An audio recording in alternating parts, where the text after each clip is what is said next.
Olá, vamos falar sobre uma das bem-aventuranças que está lá registrada no maior sermão de Jesus Cristo, que foi o Sermão da Montanha. E existe uma em específico que vamos tratar dela hoje, como eu havia dito, que é sobre ter fome e sede de justiça. O que Jesus quis dizer com isso? Bom, as bem-aventuranças, como muitos sabem, são 9 que Jesus Cristo relata lá.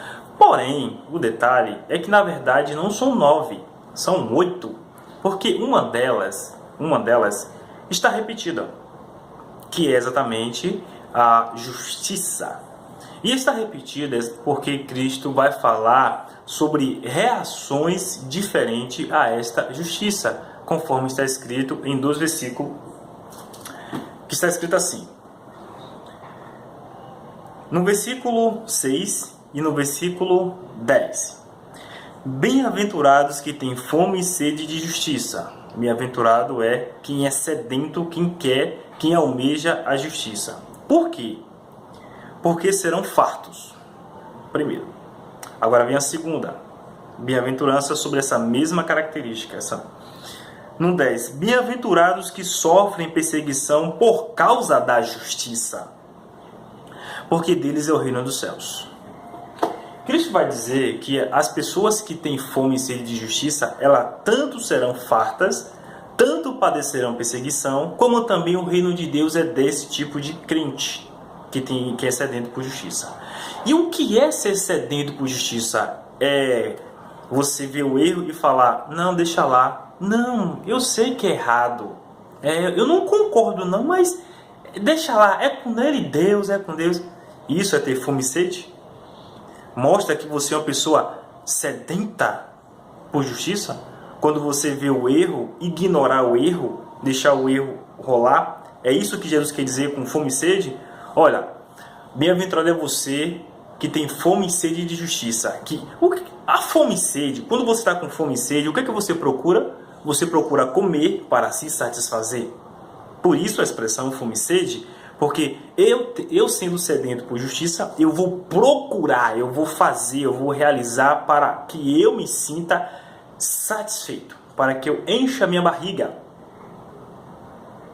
para matar a minha fome, para matar a minha sede. Mas quando você deixa acontecer, você não está matando sua fome e sua sede, você só está sendo complacente com o erro. E detalhe, no versículo 10, Cristo diz que essa pessoa que tem fome e sede de justiça, ela vai ser perseguida. Tem como você ser perseguido sendo que você é omisso diante de alguma coisa? Você vê o erro e deixa lá as coisas acontecerem. Quem é que vai perseguir você, sendo que você não está tomando parte em nada naquela situação? Como é que você vai padecer perseguição em uma coisa que você não se envolve? Então, quando Cristo disse que você será perseguido, é por conta daquilo que você ia falar, não concordando com o erro, e por conta daquilo que você faria, porque você quer que a justiça prevaleça, e não que o erro prevaleça, ou a fama de alguém prevaleça, mas que a justiça, a verdade seja absoluta. E essa fome e sede de justiça que nós sentimos é exatamente o comportamento que devemos ter diante das coisas erradas. E a perseguição também viria porque aquilo que você ia ensinar do Evangelho são coisas que contraria o pensamento predominante. Como no exemplo, não toquei no ungido. Quando você vai lá passar no 105, quando você faz uma análise panorâmica sobre o ungido, você vai ver que essa argumentação de não toque no ungido não tem a ver com aquele pastor, mas tem a ver com a igreja, tem a ver com o povo que é intocável. O povo é que não se pode tocar, que lá está escrito lá no Salmo 105. Mas então, quando você, nesse argumento de não tocar no ungido, pegando Saul, quando você vai então avaliar a situação, vai ver que aquilo não existe mais. E aí isso vai contrariar o pensamento predominante, e aqueles que usam desse argumento para se proteger, e aqueles que usam desse argumento para proteger seus ídolos, né, não vai ficar satisfeito com isso. Quando você começar a combater o triunfalismo, aquela ideia que o crente tem que ser vitorioso, cabeça, comer o melhor da terra, claro que isso vai de contra o pensamento das pessoas, porque querem satisfazer seu ego com esse tipo de visão, não vão gostar de você, não vão gostar do que você está falando, vão se afastar de você, vão te caluniar. É claro que Cristo disse que isso iria acontecer e não tem como ser diferente. Primeiro, ele disse que seremos fartos, haveria pessoas que daria ouvido para nós, mas porém que seríamos perseguidos exatamente por esse tipo de pessoas que não são de Deus, que não aceitam a ortodoxia, a clareza do Evangelho. Aí quando você combater a confissão positiva, que diz que o homem, que a palavra do Cristo tem poder de determinar, de fazer as coisas acontecerem, quem é que vai gostar de você com isso? Quando você chegar para ele e falar assim, não, você não tem que ser... Jesus não prometeu que você vai ser cabeça. Jesus não prometeu que você vai comer o melhor da terra. Jesus não prometeu que você vai ser rico. Jesus não disse que a sua palavra tem poder para você fazer coisas acontecerem conforme você deseja. Não, quando Cristo disse que quem é de Deus, quando Paulo disse, se Deus é por nós, quem será contra nós? Ele não está falando que numa competição, digamos, de uma vaga no trabalho, que ninguém pode contra você ali, porque Deus é com você, aquela vaga é sua.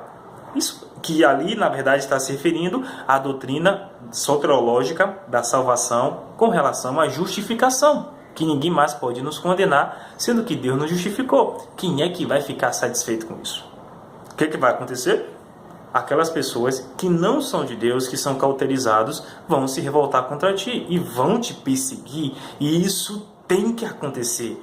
E alguma dessas pessoas, não podendo contrariar a ortodoxia do que você está falando, ela vai então tentar prejudicar a sua imagem, para que menos pessoas deem ouvido a você. Então ela vai utilizar do cisco que for possível, vai utilizar da mosca que ela encontrar, para poder acusar a sua vida e prejudicar a sua imagem, a sua reputação, para que outras pessoas não ouçam aquilo que você está falando. Porque aquilo que você está falando está prejudicando. Quando você começar a falar quais são as características do verdadeiro pastor, diácono, presbítero, então é claro que isso vai de encontro a muita gente que não tem as características necessárias para ser. São homens reprovados. Você acha que essa pessoa vai ficar satisfeita com isso? Você acha que esse obreiro vai ficar satisfeito quando você começar a mostrar quais são as características descritas lá em Atos, em 1 Timóteo, 2 Timóteo e Tito?